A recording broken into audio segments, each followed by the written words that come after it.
আমাদের ঘোলাহাটিতে একটি মেলা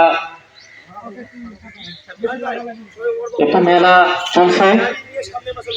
সেখানে আমরা দেখছি লটারি জুয়া এগুলো চলবে না। মেলা বড় পরিসরে করেন, আমাদের কোনো আপত্তি নাই। আমরাও চাই যে সৃজনশীল কিছু মেলা ঘটুক, শিশুরা যাক, আমরা যাই।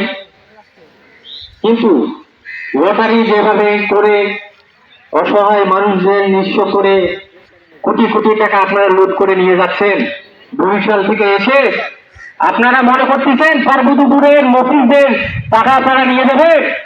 আমাদের উত্তরবঙ্গের লোকদের মফিজ বলে, বরিশালের লোকরা আসে আমাদের ঘামের টাকা নিয়ে যায় লটারি নাম করে।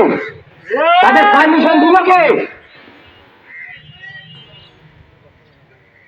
লটারির টিকিট প্রবেশ মূল্যের কথা বলে তারা গেটে বিক্রি না করে তারা 3 কিলোমিটার দূর খোলাটিতে বিক্রি করতেছে বাজারে।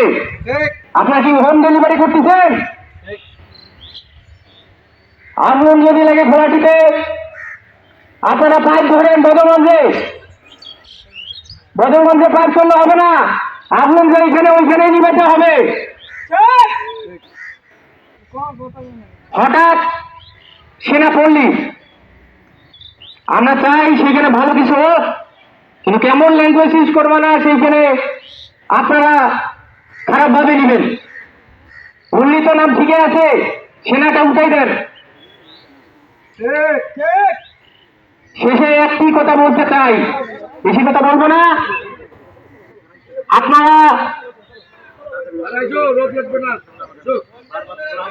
লটারি আছে, কাল নেই, মেলা চলে যাবে, লটারি চলে যাবে।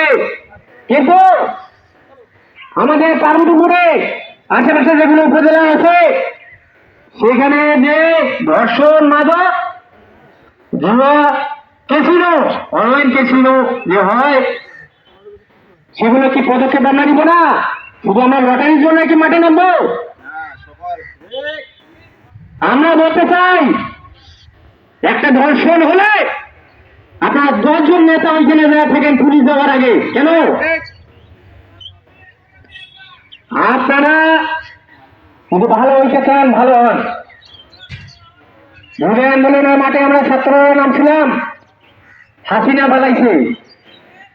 এটা তো মেলা, লটারি বন্ধ করেন। সুন্দরভাবে বলে দিতে চাই, লটারি বন্ধ করেন ভাই, না হলে লটারি এমন ভাবে থুয়ে আপনারা পালাবেন, জুতা যে আকাশে উড়ে না নদীতে পড়ছে ভাই, দেখার আপনি সময় খুঁজে পাবেন না। আপনারা দ্রুত লটারি বন্ধ করে দেন। আমরা চাই ওটা আরো 10 দিন বাড়িয়ে দেন মেলা, কিন্তু লটারিটা বন্ধ করেন।